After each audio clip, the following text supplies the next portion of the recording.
Unozinto weMamelodi Sundowns uRowan Williams useqinisekisa umgomo waleli qembu wokufinyelela kwamanqamu eCAF Champions League. ISundowns izoqala unyaka omusha ngomdlalo osekuhambeni lapho izobhekana nompetha baseMorocco iRaja Casablanca ngomgqibelo. Njengoba isinomqeqeshi omusha uMiguel Cardoso, iSundowns iyathuthuka futhi ifuna ukunqoba umdlalo neCasablanca, lokho kuzoyisiza ukuthi isondele esigabeni se-knockout. Njengamanje iSundowns inamaphuzu 5 ngemuva kwemidlalo emithathu, kanti ukuwina kungase kuyisize idlulele kuma-quarter final.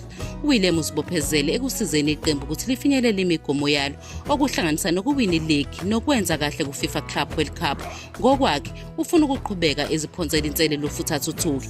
uWilliams ube nonyaka omuhle ngo-2024 ewina iCAF Interclub Player of the Year kanye nonozinto wonyaka. Uphinde waqokelwa iYashin Trophy kuBallon d'Or ngemuva kokuhola iBafana Bafana yathola imedali yethusi ku-Africa Cup of Nations.